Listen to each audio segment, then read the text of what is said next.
half boy, half god, all hero. You're listening to Ranking Rick Riordan, a podcast about Percy Jackson and the whole wide rest of the Riordanverse. I'm Dan. I'm Olga. And I'm Clara, and today we are continuing to read and respond to everyone else's feedback. Ressa Sheik covers via youtube.com/DoingOK writes in, for your canon ship video, I'm really surprised y'all are okay with Calypso and Leo. Many others, myself included, disagree with that ship. Why? The 1,000+ year age gap, them being toxic/rude to each other. Some people interpret it as toxic rather than enemies to lovers. I'm neutral on this. Leo's character arc should not be revolving around a love interest. This I do agree with. There are essays fans have made that go into more detail. Also, when it comes to age gaps, Riordan fudged the timeline. Hazel and Frank are a 2-ish year gap, but really Nico and Will, Hazel and Frank, have a 70 to 80 year age gap, with Hazel and Nico being the older person. So let's talk about Calypso and Leo before we get into the specifics of the other stuff. Yes. So I meant to mention this actually when we talked about it, because I know that they're a very unpopular ship in the general fandom. Mm-hmm. Here's the thing. When we talk about like the 1,000-year different stuff, that only really matters to me. Like, it matters to me with something like Sadie, because Sadie's literally 12. And also, as opposed to Leo's advanced 14 or whatever. No. I know what you mean. Like, to me, there's a difference between a teenager and a child. No, for me, the thing with both Sadie and Hazel, I'm just gonna jump in and interrupt you. Is that they're supposed to be 12 or 13, and so I have a problem with them dating the 16-year-old. Yeah, exactly. Mm-hmm. So that's the thing is, even if you are able to say, oh, it's a trope, just accept that they're basically a teenager. Well, okay, if I accept that Anubis is a teenager, I'm still accepting that he's 16 and he's 12. Right, so that which is not still good for me. Upsetting. Right. Yeah. So, No, I agree. Yeah. That's sort of how I've managed those age gaps. Yeah.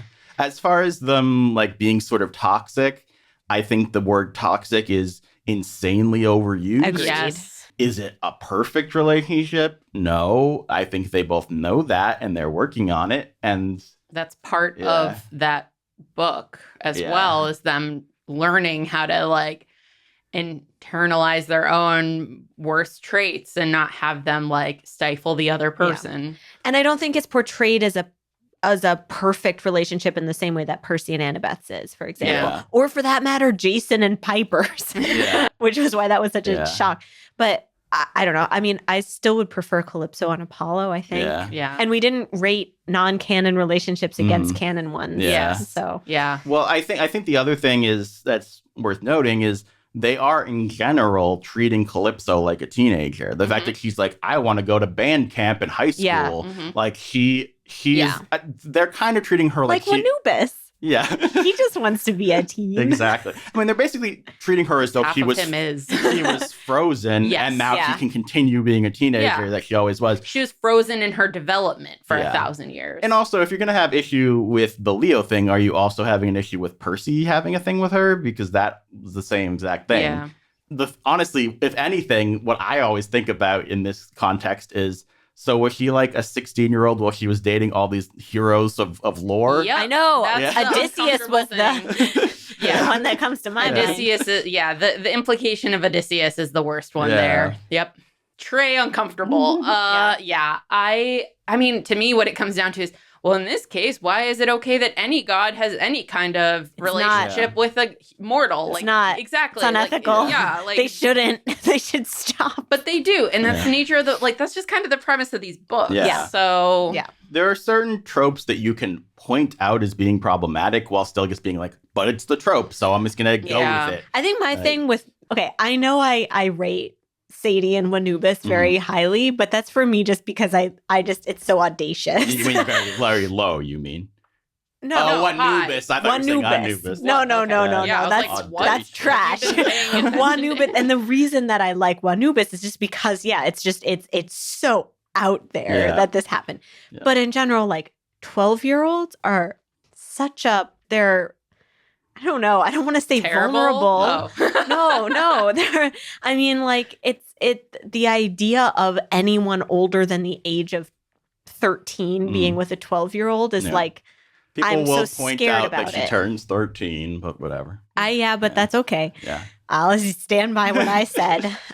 Do you want to talk about the Frank and Hazel, like the Hazel and Nico being 70 years older than their partner? I think we sort of cover it. Like, I think there's a fantasy element here. So, like, Nico was not doing any mental emotional development in the Lotus Hotel, and Hazel was like dead. I think Hazel's more complicated because Hazel, she was down there. They say that she remembers the entire time. Yeah, it's true. So if anything, that will age you more than a normal person. That's true. That said, it still is just like 13-year-olds are reading this book, and he's 13 and he's 16. So I'm still just like, eh. I do also want to talk about them saying Leo's arc shouldn't revolve around a love interest. Mm-hmm. I think that's I like that. I forgot about that. That is an excellent point, and so I kind of disagree because I think that it's pretty normal for falling for someone and forming a complex relationship, helping you to grow up.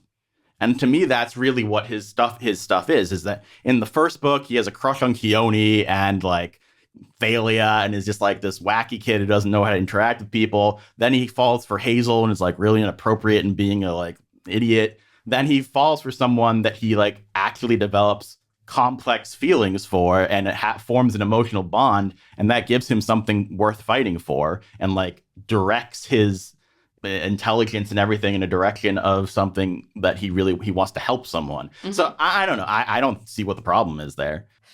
Yeah, I just always feel, and this is a position that I have that other people disagree with, but I really always feel like, especially people who seem desperate to be in a relationship, should be okay enough with themselves, especially when they're young, okay enough with themselves and able to form relationships with other people that aren't. This is the more I say, I see the toxicity where Leo's like, because Leo's sense of maturity and self-worth is tied into this first relationship he's having with this previously immortal, like beautiful, mythical being. That's a lot for a little guy. But I also think that that's part of why they did the enemies to lovers thing is because this was the first time he wasn't looking for a girl, and that's when he found her. Yeah. And the fact that it continues into Trials of Apollo, and he realizes, hey, just because I got the girl, that doesn't mean I'm fixed. That doesn't mean everything's right. out. No, I think it's okay. I don't think this is toxic, but I really see why someone could feel that way. Yeah. I will not. You would not use the word toxic to describe it, but yeah, I'm just kind of like, I guess I'm just okay with the fact that there are some characters that just get more of a romance arc as their focus than others. And he does have the stuff with his mom and Lost Hero that gives him more background information, and where his character goes in Trials of Apollo is also like kind of balances it for me, and him, as you put it, Dan, like growing past that and giving Calypso her space and not defining himself like by the relationship. His final thing is that he's doing charity work and working with underprivileged kids. Yeah. So, no, I mean, Leo is one of those characters who has a great arc in Trials of Apollo. Yeah. Thank goodness. Yeah. Because I really didn't like his arc in Heroes of Olympus. The sacrifice thing where we all like, that really irked me. Yeah. I didn't like that. So all in all, if you look at Leo as a big picture, I think it works out okay. Yeah. There are tangential things that you can still say they're still connected to the romance, but I still think are good on their own. Like his interactions with Percy in Blood of Olympus, which is based on him being like annoyed over Calypso, I still think was a very good little mini arc for them to understand each other and stuff. So yeah, that's true. Yeah. All right. So going back to Ressa's feedback, non-canon ships that I dig. Octavian and Michael Kahale, Reyna/Thalia, Piper/Annabeth, Clarice/Selena. There was a time that I came up with a bunch of backup Nico ships when I didn't care for Will. Nico/Connor Stoll. AO3 convinced me this was a good idea. Also, I'm pretty sure the Stoll brothers and Nico got along well. I like this one. Yeah. Nico/Michael Kahale. Nico seems to have a happier time at Camp Jupiter. I refuse to believe he didn't bond with anyone there. No. He was focused on Hazel. Yeah. The love of Michael Kahala here I find quite amusing. I love it. I like it. Yeah. Nico/Ethan, they were running around the labyrinth in Battle of the Labyrinth, both being sort of villains, being manipulated by various forces during that time. I think they could have had some trauma bonding down there, and if Ethan made it out alive. I always felt of Ethan was like 17, so Yeah, I me don't know too. how I feel about that. Yeah. But let's say like there was the bonding that happened down there as a sort of, again, like looking up to him, and then like years later after Ethan has had all of his arc, they reconnect. That could be good. Yeah, I don't mind that. I would not be shocked if they didn't kill Ethan on the TV show. And I think and that he comes would be, back. Yeah, I feel like killing him is unnecessary. Yeah, I mean, because Luke, like you have it almost diminishes what happens with Luke. Yeah. And last but not least, Nico/some other deity. Nico has a lot of non-human friends and seems to be better friends with them than humans. To me, a good Nico character arc is for him to eventually become a god, deity, or immortal and do the revolutionizing Olympus thing, since Percy and Apollo both gave up on it. I'm not sure what godly partner he'd have, but based on the Hades video game, Thanatos and Nico? Hot. I don't know, LOL. I love that idea because then I can imagine Nico being like, move over, dad. This is my time. I'm taking the crown for myself. Nice. Can't you go on vacation or something? P.S. A ship that I've seen floating around is Apollo/Tristan McLean. And I commented, and I love that ship so much. That's a great option. Yeah. They're broken. I heal each other. I Love just it. adore it. I mean, also, what about Apollo and Michael Kahala? as long as he makes Apollo happy, I guess. I don't know. I saw, it was in the context of a different ship, but it was like, I don't believe in real life about like people finding definitions from their lives via romance, but that's all I want for my fictional characters. Like, I'm like, that's you know, it's just because something feels good in fiction or as a trope, it doesn't necessarily mean I approve of it wholeheartedly in the real world. Can I say that I think my dream that would solve a lot of these problems for me is that Leo and Calypso break up. And it's fine. And like Leo's had this experience. Calypso's had this experience. Good, great. Calypso and Apollo get together. Apollo chooses to become human the same way Calypso did. Yeah. They live together, grow old, nice, good. My fan fiction involves Apollo somehow separating Lester and Apollo into two beings. So there's still the Apollo opposite the god. Wanubis. Yes, exactly. There's still Apollo the god, and then there's Lester, and then Lester can date Calypso. Well, the problem is that if you separate them, though, isn't the Apollo that's left the one who didn't learn anything? That's okay. He's happier up there. I don't like that. I like the idea of one of those mortals becoming immortal and then being with Apollo. Yeah. I think that would be good, or him becoming mortal. But I'm glad that he didn't have a romance arc in Trials of Apollo. Yeah. I just need to believe that he like eventually did. And or just that he has someone who's with him forever. Yeah. Yeah, I agree. Because that's what he wanted so badly. I'm gonna cry. He has his sister. Sort Who of. only kind of understands I mean, what him. we really need is the trials of his sister. Artemis, that's what I'm saying. That's when she realizes what she did with Bianca and she apologizes to Nico. Yeah, and she lets the hunters love each other. Yeah. There are a bunch of engaged people in this room, and I think it's showing. Everyone needs to be married. Just like, everyone should have love and be happy, however that works for them. Nabant Nair via youtube.com/DoingOK. For some reason, I wasn't a fan of the Tower of Nero. I especially didn't like the part where Frank and Hazel randomly lose their curses. Yeah. Hazel especially. Their curses made them more interesting, and the way they ended was confusing. Yeah. Plus, I felt like the end was very anticlimactic. Python was built from book 1 as the ultimate big bad, and he was quickly defeated. Also, Apollo breaking his oath on the Styx was very underwhelming. Yeah, that I don't like when rules of the universe just get like hand waved away. I just wish they never do the Styx thing at all. Yep. I just also wish that like killing a big snake meant more in this day and age. Any idiot with a sword can go kill a big snake. Just look, Magnus killed a dragon. So Yeah. basically the same. Just a snake with extra appendages. What is a dragon if not just a snake with wings? Yeah. Yeah. I mean, there are problems.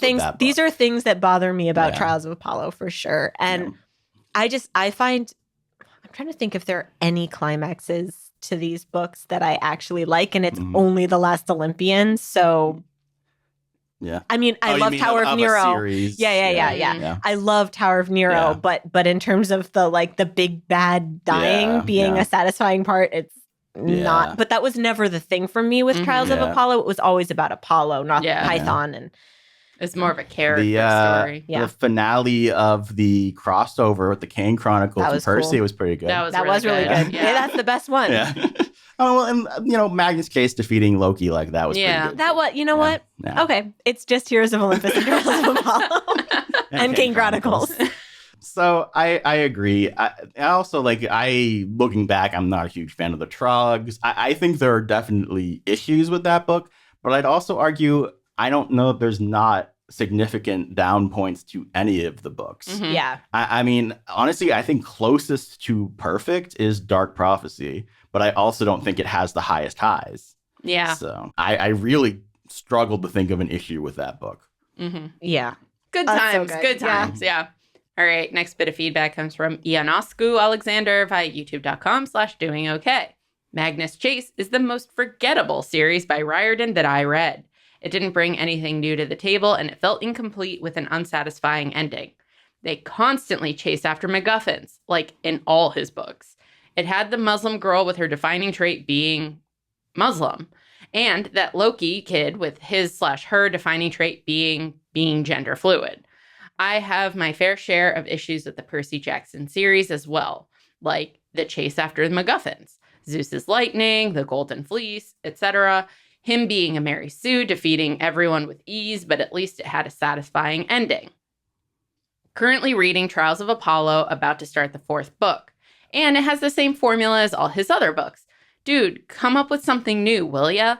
But I guess you don't need to fix it if it ain't broken. Overall, if you read Percy Jackson, you read them all, so don't bother with the rest of them. So this is definitely our most negative feedback, but I think it brought up a lot of points that I want to discuss. Yeah, I agree. First thing I want to say is I definitely agree there's a lot of MacGuffins, but I also think that the fact that the books are formulaic is part of why I fell in love with them, especially during the pandemic. There's something comforting about the formula.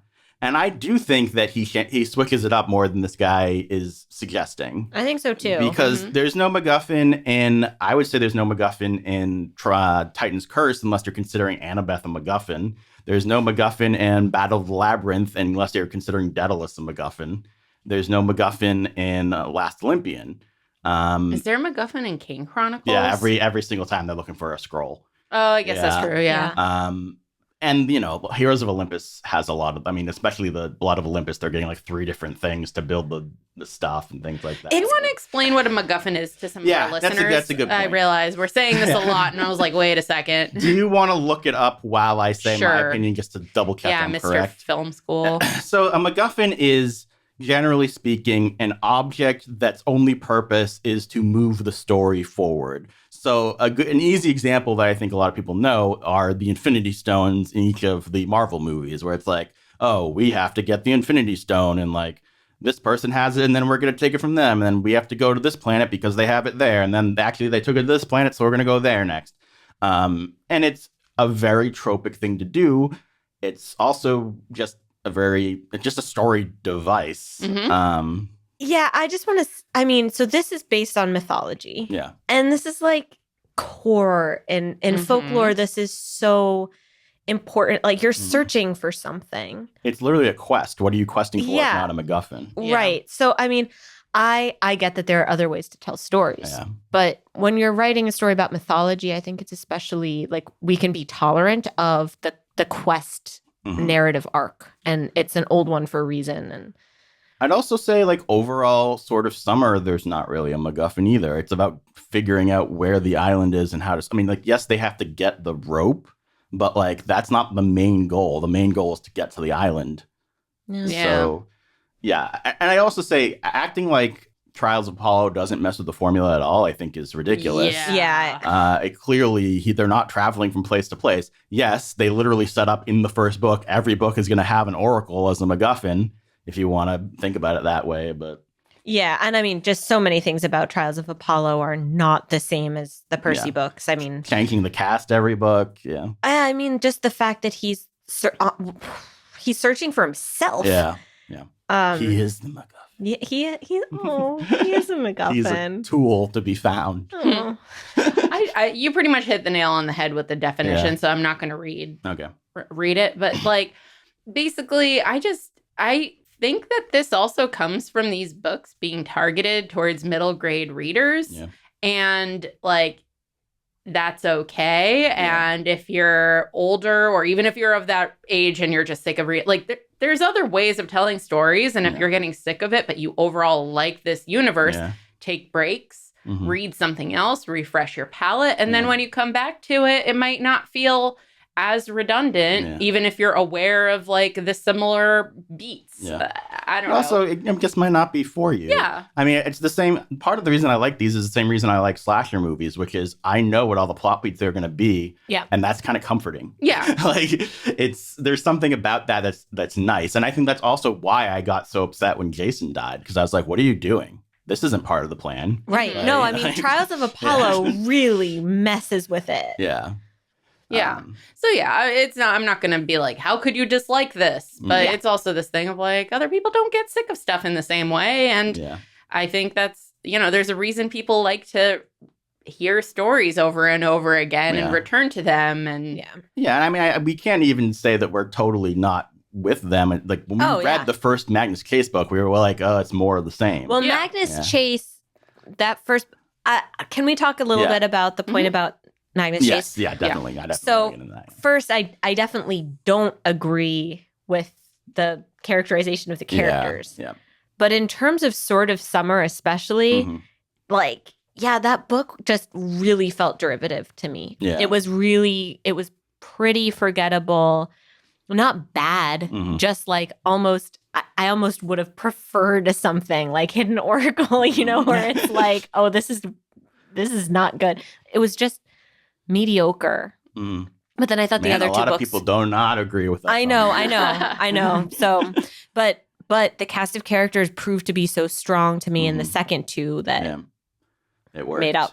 Yeah, I mean, as far as the specifics of what they're saying, I mean, acting like Sam is just about being Muslim is ridiculous. First of all, she's a daughter of Loki. She's a Valkyrie. Her main struggle is actually about being a daughter of Loki. It has nothing to do with being Muslim. Yeah. That's ridiculous. Alex is also Mexican and has that folklore, has the issues with her dad and capitalism and all that stuff, and is very closed off and has dealt with homelessness and is very like snarky and violent. Like there's so many things. You're seeing what you want to see. Yeah. Yeah, I mean, I think that's a sort of harsh way to phrase it, but I mean, Sam and Alex are such rich characters, and just because these are major elements of their identity doesn't mean that's all there is to them. Yeah. The other thing I want to talk about from this is the idea of Percy being a Mary Sue. Can we like murder that term and like bury it deep underground? So sick of it. Like he's a hero. Yes, he's successful at being a hero. Also, he doesn't defeat everyone with ease. What are you talking about? He gets badly stabbed by Ethan. He doesn't actually defeat Kronos. Luke defeats Kronos. He only is as successful in that fifth book because he goes in the Styx. I mean, yes, he is generally successful. He's a good... there's also the argument of like, hero. How did he face off against Ares in book one? And but they did a good job of he just nicks him. You know, like Yeah. he doesn't. Yeah. I think the worst example, which I do think is of the biggest issue, is that he defeats Hades. That makes no sense, and that should not be in the book. Yeah, maybe they'll fix it. Yeah. Fix it But in even post. then, it's again kind of like the parameters of this world is he's a child of one of the big three, and they have a lot of power, and he is the hero, and that just kind of like again comes with this territory that he doesn't defeat Hyperion. The satyrs do. He doesn't defeat the Draken. Like there's a lot of examples of him struggling. He's not the smartest. He's not the best tactician. He relies on other people. Yeah, there are plenty of other times where like Annabeth or somebody else, bails him out of things. Yeah, so, Clarice. Yeah.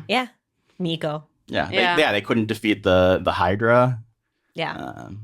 So just because someone's good at something does not make them a Mary Sue. So let's retire what that. they really mean is that they're a simple hero character, and he's supposed to be archetypical. And I think the really cool thing about when you read all of these books together is you can see Percy as that. Yeah. And then you can see all the other different ways of people being heroes that are not that. But having him there makes it helpful. And the fact that he's so likable while being an archetypical hero is a strength of Riordan's writing, I think. Yes. Well, it's also like, he blew up a mountain when he went like supernova in Battle of the Labyrinth, but then he almost was dead and was stranded on the island, and needed help. Exactly. I'll just say that I think he has so much more personality than the typical narrator hero that any issue I might have with his strength is balanced out by that he's not just there to be heroic. He's also a person. Yeah. There were two other things I wanted to talk about with the formulaic stuff. One is, I think most series in general have a formula that they stick to. Now, you can argue, it's throughout multiple stories here, multiple series. But the Harry Potter books always end with the crazy thing happening at the end of the school year. That there's no difference between that and going after a MacGuffin, in my opinion. In fact, you might say it's weirder to have something always happen at the end of the school year, because she could have varied that by being like, it's the winter break. Yeah, exactly. There's definitely weird stuff like that. And then the other thing I want to say is try something new. How about Daughter of the Deep? That doesn't have a MacGuffin. True. I mean, you could argue that the submarine is a MacGuffin, but they're just like running. They're trying to escape the whole time and get to safety. Yeah. So. Rick can add variety, and at the very least, I think he's doing it now. Yeah. So he might be sick of his own formula, whatever that may be. All right. When the picture fits the beat via youtube.com/DoingOK. This comment is actually in response to us saying Rick should have killed Frank instead of Jason. Frank is a very unique character. He's our only shapeshifter, and he connects this mythology to Asia. I myself would never have killed him to keep the typical, boring, bland, white son of the king of the gods alive. Not to mention that Jason's death doesn't imbalance the world, but if Frank had died, Raina would have had to stay and do a job she doesn't like with Hazel. Not to mention that Hazel would have lost her real love, who washes away her curse, only so that Piper can keep her bestie. I mean, Piper, while distraught, still has people around her. Hazel would have been left alone. You want to start? Looking at me as the resident Jason defender. I mean, no. You can go if you want. I get what you're saying. I wouldn't want to kill either of them. In fact, I don't know. I don't know why he did this. I mean, I think it was important to kill someone. I don't know if it needed to be one of the seven, because him killing one of the seven in Trials of Apollo to me still feels like catch up from he should have killed someone in Heroes of Olympus. I blame everything on Blood of Olympus, and Leo should have died. Yeah. That's what I'll say. And Leo should have died again. Calypso could have ended up with Apollo. I fixed it. Yeah. I mean, so I don't think we were fully thinking it through when we were saying that Frank should have died instead of him. I'll just say that in our defense, I do think that would have been a good death for Frank that completed his arc, whereas Jason's death, I think, cut his arc off in the middle before it finished. To me, that's the biggest thing. We weren't really thinking about Hazel. That's a good point. Yes. Mostly because Hazel is barely a character these days. But another that I wish she was. Yeah. If anything, not if anything, but like, you know, we have the argument of Leo having been mostly focused on romance. Well, Hazel does become a magician, even while she's not like a focus of it. But once we move into Trials of Apollo and Tomb of Tyrant's Tomb. Thank you, Tyrant's Tomb, that like she's just not important to what's going on there. So maybe she becomes the praetor. I mean, we might be a little overly negative, but I just think they could have done a much better job. I just mean that like her being in power without Frank to balance it might have been More also interesting. Yeah, and Raina still could have found someone else. Yeah. To take over. Right. I don't know. Or Michael Kahale comes back. Yeah. Yeah, it's just there's definitely like our critique wasn't perfect, but at the same time, I think the circumstances of either of them dying have weird connotations and but I definitely at the end of the day, it is very important to mention that he's our only Asian character. Yeah, it's true. And his powers are so cool. Yeah. And his stick was cool. Yeah. I think we really like Frank. You know, honestly, in some ways, it's like that death would have meant more because he had more going on. Yeah, well, and it was built up to. And, and it was even, like, from the very beginning, the whole thing is Frank is going to die someday. What can he do with the time he has? Right. So instead it's just like the little kid thing of, oh, no, he fixed his curse. But someone needed to die, and it was Jason because we made him boring. And that's true. Yeah. Like, Jason is boring, but like, did he deserve to die for it? I wanted to see him be a little priest boy. Yeah, and I think it would have been really cool to see him and Piper broken up. Yeah, I agree. Yeah. Anyway, just make all the characters more interesting and have either give Jason even more tragedy so that we feel his loss more, or I don't know. Did we mention Jason and Apollo as a potential ship? I don't think so. That's a good one. Yeah. He really was sad when Jason died. Yeah, he really was. But they also was kind of a brotherly thing. But no, still. I mean, I'm fine with it. I don't need them to be together. And like, obviously they can't be, but I like it. Okay. Otto Shepard via youtube.com/DoingOK says, I have to weigh in on the Magnus getting the ability to understand animals. It is from the legend of Sigurd, and in that, when he kills Fafnir, the ring dragon, and gains the gift to hear the birds, he only hears them talk about an assassination attempt on him, and he's able to counter it. And that's the last you ever hear of it in that old legend. So Rick kind of put the same amount of weight on it as in the original legend. Huh. So cool. That's interesting. Yeah, I think this is really interesting. So first of all, just thank you for giving us knowledge that we didn't have. Yes. Definitely would have informed what we were talking about if we knew about this legend. I wouldn't have even known how to find this legend. Yeah. Look up cool. Fafnir. Yeah. That said, I mean, so a few people were going against our critique of this because of the legend, and then also I know like a few people have disagreed with how I feel about some of the stuff with Clarice and Book 5 because of the Achilles stuff that happens. And I don't know that because it's in the myth and we're doing a honoring the myth thing makes it good. Like, it's interesting, and if you know, you know, but shouldn't it work even if you don't know? Or maybe there should just be a subtle nod to like, oh, like that's like this thing. And like not even said what it was, but just a sort of like let the reader know that this is based on something. Yeah, I just feel like in a book, it's not a one-off myth. So him getting a new power and seems a lot more like consequential. And the other thing, I mean, I still really hate the Clarice stuff at the beginning of Last Olympian because she's upset about a chariot. It just, yes, she's stubborn, but also this is a war, and she had grown up enough to not be an idiot. I don't know. I'm fine with it, but that's for me, and this is like bias, but I feel like the Iliad is one of those myths that people are more likely to be familiar with in the States. Yeah. So, I mean, this is an international book series at this point, so I think there should be more. And I bet you the TV show will fix that too. Well, because I don't have an issue with the Selena part and that part of mirroring mythology. I just think that what they used to get her to not want to fight was just silly to me. That's true. Even if it has a basis in mythology. Yeah. I just, taking it back to Magnus Chase. Yeah.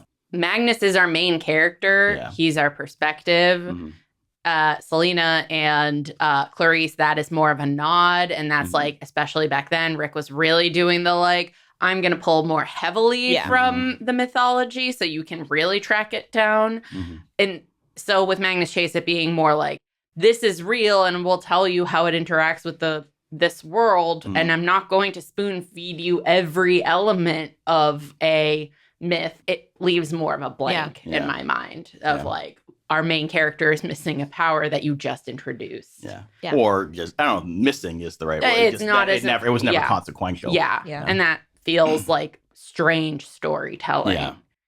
All right. 5 stars for Riordab via an Apple Podcast review sends in their rankings. All right. Hero, best to worst. Yeah. So all these lists are best to worst. Gotcha. Yeah. So number 1, Sadie. Nice. 2, Percy. 3, Apollo. 4, Nico. 5, Piper. 6, Annabeth. 7, Samira. 8, Carter. Woo, Carter. Mm-hmm. 9, Magnus. 10, Meg. I like it. Might be a better list than ours. Yeah, you know, except for Apollo.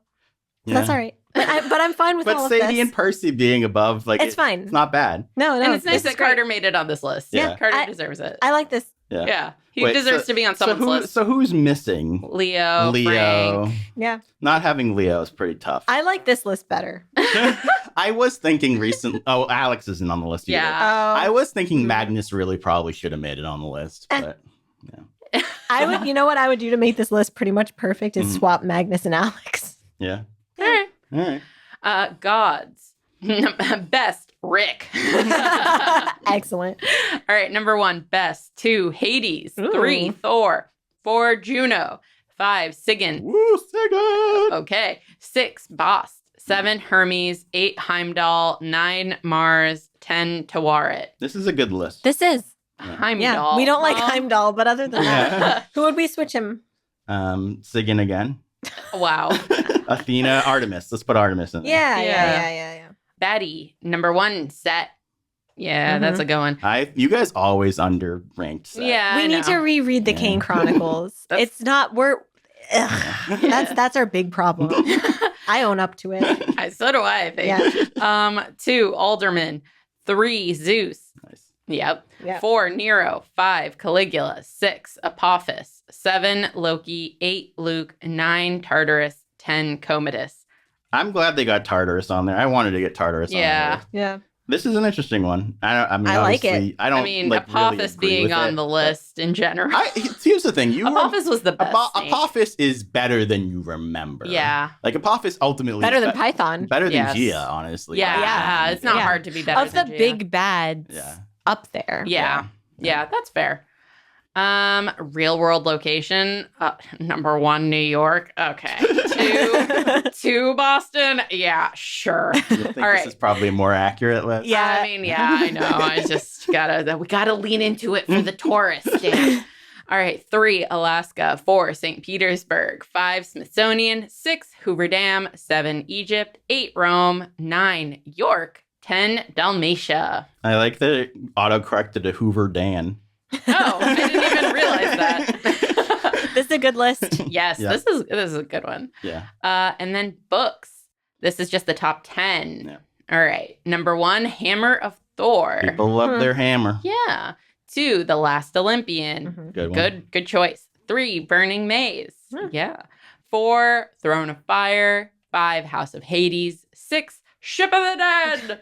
7, Battle of the Labyrinth. 8, Titan's Curse. 9, Tower of Nero. 10, Mark of Athena. This is a great list. This is a very good list. Yeah. Yes.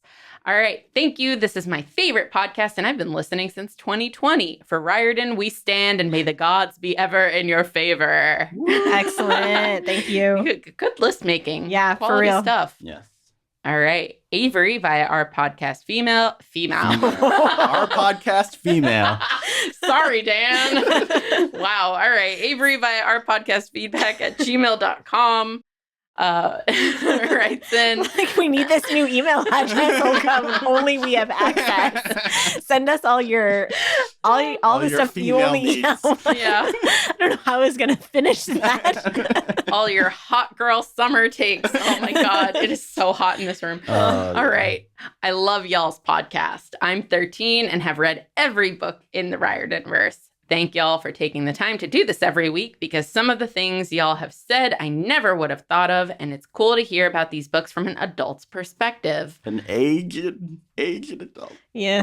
Thank you for listening to us old people. Yeah. We're all more than twice your age. That's terrifying, but thank you.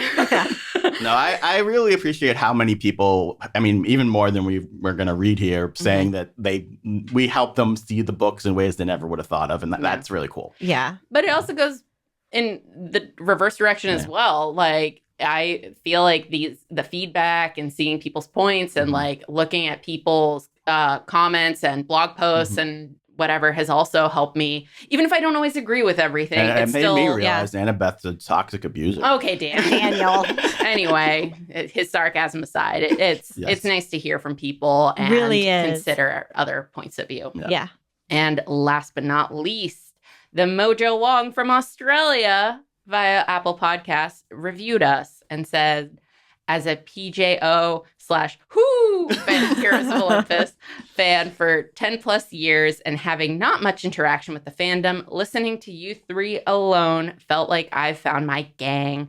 Love the thoughts and reviews. Keep it up. Aw. Thank you. Thanks. You are our gang. Yeah.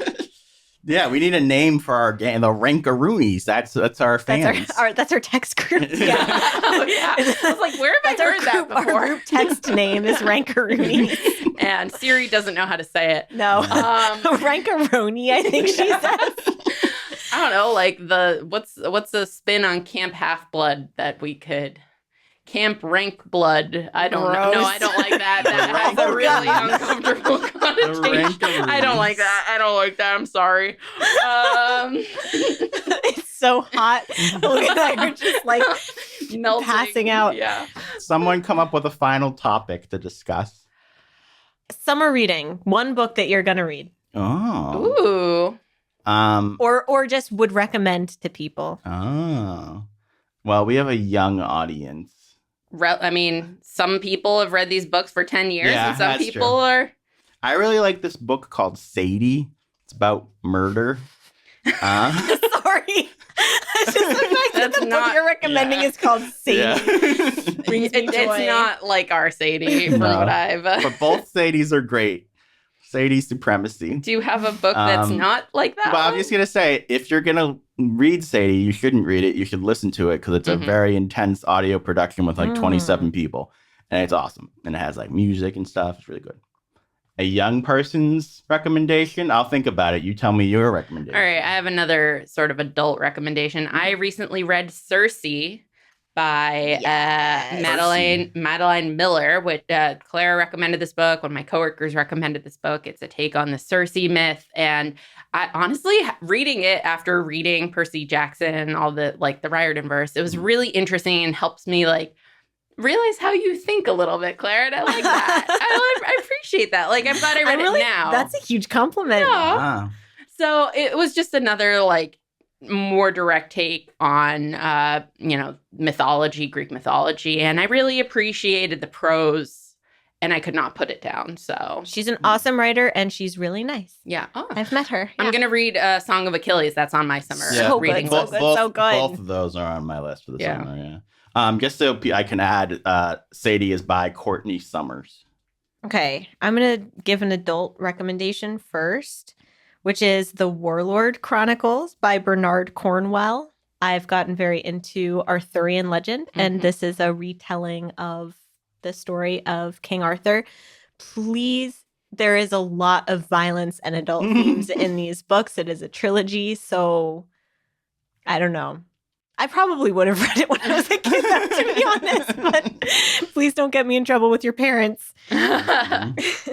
I don't have any ones for children. I thought that you read some YA stuff. I have some YA Yeah, stuff. go with some YA. Right. When I say children, let's just Young say books. like YA. Yeah. All of them about murder. If you haven't read A Good Girl's Guide to Murder, you're missing out. It's a trilogy, and it's fantastic. And that is by Holly Jackson. You went on a deep murder kick for I really did. for a while. Don't take that out of context. Deep. I got over it, though. Yeah. I don't need to murder anymore.